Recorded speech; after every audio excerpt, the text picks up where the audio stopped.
I think we can take another question. Gentlemen there. Thank you. A brief challenge for Tim and a question for Peter.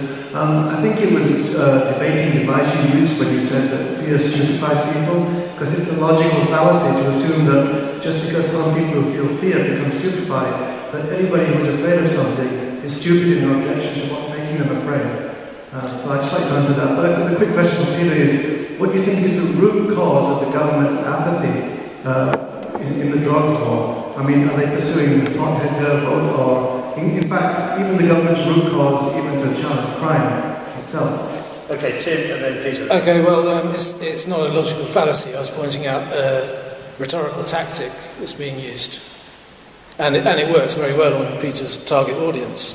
Say, your children are going to go mad if we don't do X, Y, Z to the laws and in brackets, bang quite a lot of them up.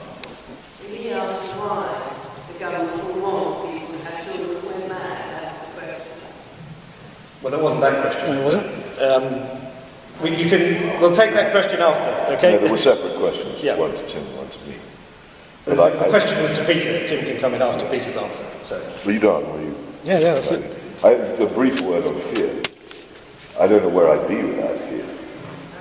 It is a tremendously useful thing in my life where I've on occasions been, never intentionally I might add, because I'm not one of these war correspondent junkies, but whenever I've been in places of great danger, fear has been an enormous aid to me in working out what best to do, and it should not be diminished. And anybody in this room who is prepared to say that they've never either done anything because they were afraid of what would happen if they didn't, or not done something because they were afraid of what would happen if they did, is lying.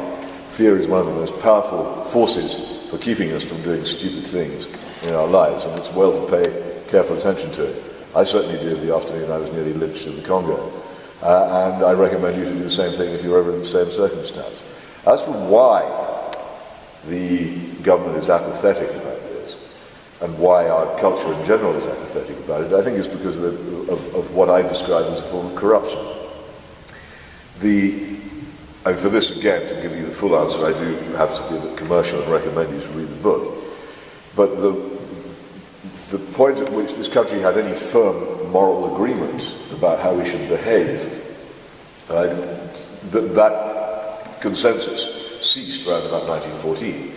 And the idea that we were governed by the ideas and beliefs of Protestant Christianity began to come to an end from then. It's been a long, slow collapse, but it's happened. And into the vacuum left by the absence of that come all kinds of ideas. And some people with good intentions. You look at Anthony Crossan's Future of Socialism, wanted this country to be, and those of us who can remember the 50s could sympathise with it, less dingy, brighter, more colourful, more enjoyable than it was at that time. And what they didn't realise was that there would be a price to pay for that. There are other people who have in themselves, and I think this has emerged in quite a lot of newspaper accounts lately, though in some cases it hasn't emerged. Quite a lot of people in senior positions in politics and also the civil service and in the academy, and I think in the law, and quite probably in the police as well, who went through the great rite of passage of the 60s Cultural Revolution by taking drugs when they were themselves at university. And they're in a bit of a fix. If you're asked, as I often am, well, did you take drugs? I have to say yes, and it pains me every time, because I also then have to say it was one of the stupidest, most irresponsible, selfish things I ever did. Most people aren't prepared to come out with a statement like that. They either keep quiet about it altogether, or they will admit to it and make a joke out of it, saying, I didn't inhale, or it wasn't any experience to me. Not the point, actually, of the argument. But the corruption which results in this is quite complicated. Can I just interject there? I'm just at the point of finishing this point here, and after that, please do. But if you wouldn't mind, I'll just finish the point because it's important and it tells you an awful lot. If you are a senior politician, say even a cabinet member, and you have in your past incidents when you have taken drugs, quite serious drugs in some cases, and there are many people in this country who know about that, when you are confronted on a committee or in a debate or an episode of Question Time with matters about drugs, you're going to be scared stiff of saying anything firm about it, aren't you? Because if you say, I think there should be a serious crackdown on this, then out of your past, will emerge all kinds of people who will say, well, hang on a minute, what about this? And so they are, in a way, blackmailed by their own past. And I think this plays a very, very large part in modern politics, in why so many people never have anything interesting to say about drugs at all. I think if those things came out, they'd be in trouble anyway. But you seem to be saying that there was since the First World War, there's a huge social change, social decline in moral standards. Well, I think the government are really following. The government are following a social trend. I mean, that's the thing about cannabis has been introduced, and to some extent, the genie is out of the bottle or the bong or whatever. You can call it globalisation or whatever. There's a new drug in town alongside alcohol, and that has to be dealt with. And the tried and tested ways, which you think we should revert to the First War licensing laws for alcohol, try to drive it off these shores. You just don't actually think that. No, I don't think that. Purely because I don't think cannabis has been around, as you say. And it would exactly. probably have the reverse of the intended effect. Cannabis simply does not have the penetration into our society and culture which alcohol has. It may, if you get your way, that will change. It has pretty extensive penetration. Well, no, possibly in the circles in which 25% of people or something? Not necessarily everywhere else. It is not as prevalent.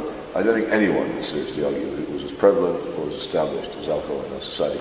It may be that the moment has passed when we could save ourselves from this catastrophe, in which case everything we say is futile, and I might as well go home. Well, everything you say. But on the other hand, well, it's everything I say, yes.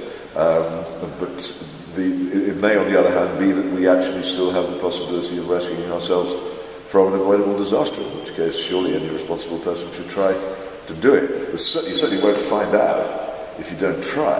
And as for saying politicians will get into trouble if they come clean about drugs, well, that's not entirely true, as the episode of Anne Widdecombe and the Shadow Cabinet, which is recounted at length in my book, shows. In the course of undermining Anne Widdecombe's rather feeble attempt, in my view, to strengthen the drug laws, about 2/3 of the then Tory Shadow Cabinet openly came out and admitted past use of cannabis.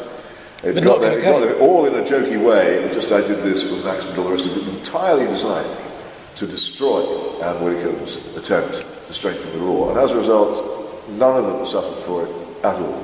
But they weren't outed by their mates. They outed themselves. No. And nobody's going to start. They outed themselves to destroy Anne Widdecombe. Nobody's going to go on the record with stories about the Bullingdon Club.